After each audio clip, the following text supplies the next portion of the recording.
Bonjour les amis! Alors aujourd'hui, nous allons lire Le loup qui voulait faire le tour du monde.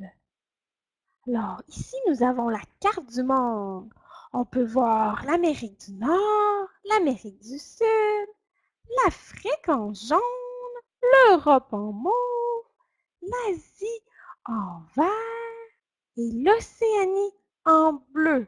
Sans oublier les océans, océan Pacifique, océan Atlantique, l'océan Arctique, l'océan Indien et l'océan Pacifique encore de l'autre côté, le même océan qui fait le tour de la Terre. Alors nous allons débuter l'histoire. C'était l'hiver dans la forêt et Lou s'ennuyait à longueur de journée. Même ses amis ne savaient plus quoi faire de lui. Un matin, il se regarda dans son miroir et s'écria: J'ai trouvé! Je vais voyager, voir d'autres pays. J'en ai toujours rêvé. Aussitôt dit, aussitôt fait. Sa valise fut bouclée. À Paris, Lou admira la ville à bord d'un bateau-mouche et découvrit la tour Eiffel. Qu'elle est grande et belle, s'exclama-t-il émerveillé. Si on monte tout en haut, on peut voir le monde entier, lui assura un pigeon.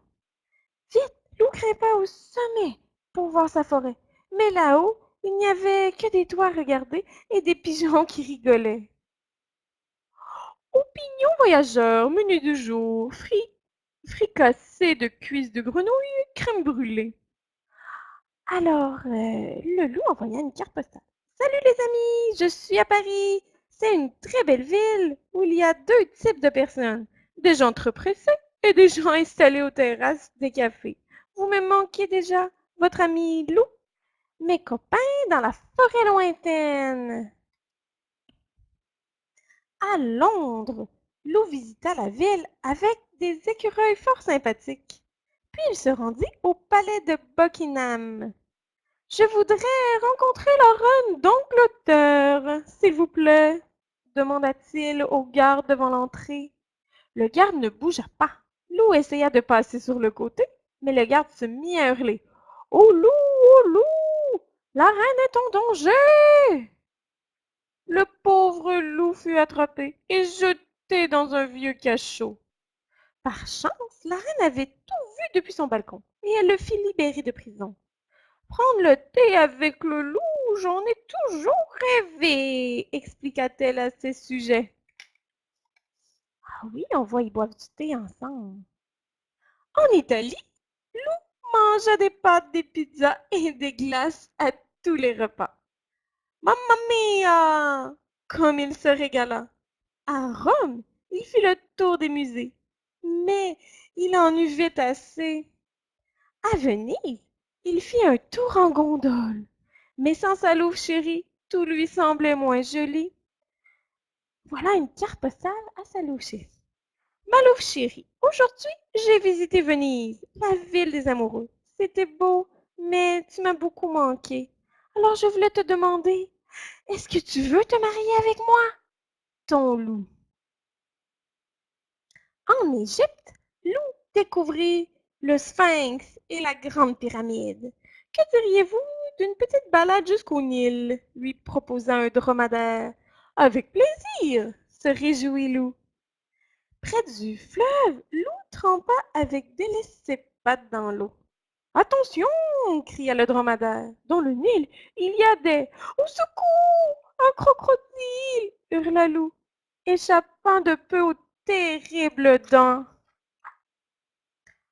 Au Kenya, Lou fit un safari. Au volant d'une Jeep, il partit à la découverte de la savane. C'était l'heure la plus chaude de la journée et les animaux étaient réunis autour de la mare. Bonjour la compagnie, dit Lou. C'est quoi ça? Demanda le zèbre. Je sais pas, répondit l'hippopotame. Une sorte de hyène peut-être? Suggéra le lion. Mais non, je suis un loup. Un loup? Ah! Sauf qui peut! Hurlèrent les animaux terrorisés. Et ils disparurent dans les fourrés, laissant le pauvre loup seul et dépité. Sur l'île de Madagascar, Lou vit des baobabs qui touchaient le ciel et des fleurs aux couleurs extraordinaires. Mais sous l'eau, c'était encore plus beau. Lou nageait au milieu des poissons multicolores quand soudain un requin-baleine surgit près de lui. Au secours! À moi! Cria Lou. Sur la plage, un lémurien observait la scène. Pas de panique! Museau long! Se moqua-t-il.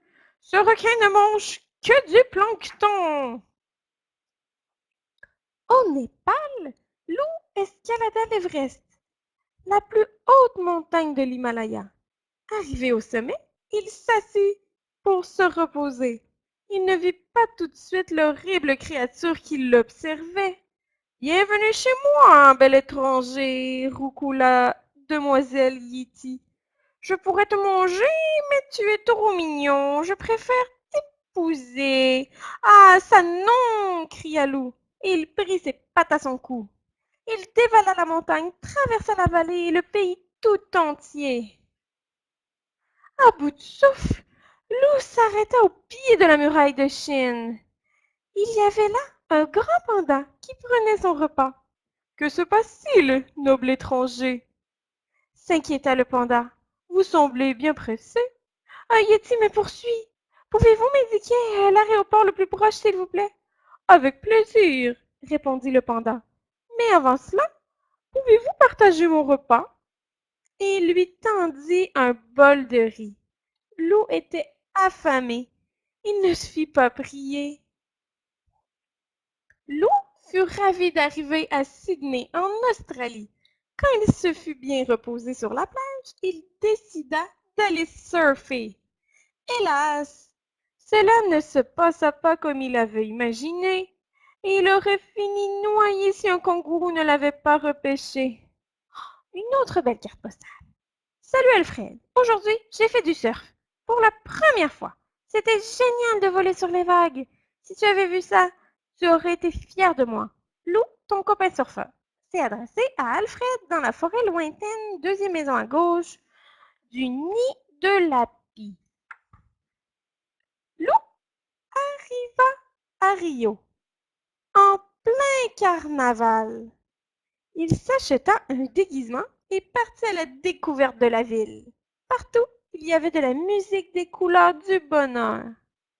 Lou se fit de nouveaux amis et dansa pendant des jours et des nuits. Quand la fête fut terminée, il fallut se rhabiller. Lou rangea ses plumes à regret. Jamais il ne s'était autant amusé.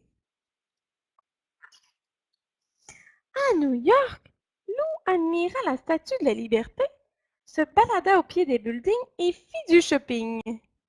Il choisissait un cadeau pour Gros Louis quand il entendit un cri tout près de lui. Mon loup chéri, je t'ai enfin retrouvé! Ah, ça non! Cria Lou. Et il prit ses pattes à son cou. Lou traversa des plaines, des déserts et des étendues boisées. À bout de force, il s'arrêta devant un chalet et s'y cacha. Bienvenue au Québec! Le salua un caribou. Lou s'endormit en un clin d'œil. Quand il se réveilla, il s'écria: J'en ai assez de voyager, c'est décidé. Je rentre dans ma forêt. Lorsqu'il arriva chez lui, Lou poussa un grand soupir de satisfaction. Quel bonheur de retrouver sa maison! Il invita tous ses amis à dîner et se mit au fourneau. La soirée fut très animée. Il paraît même qu'il y eut une invitée inattendue. Ah, on dirait la Yeti dans la fenêtre. Vous voyez, les amis? C'était une belle histoire, hein? C'était le loup qui voulait faire le tour du monde. Une histoire qui a été écrite par Oriane Lallemand et les beaux dessins, les illustrations ont été faites par Éléonore Thuillier. Voilà. Alors, on se dit à la prochaine. Au revoir.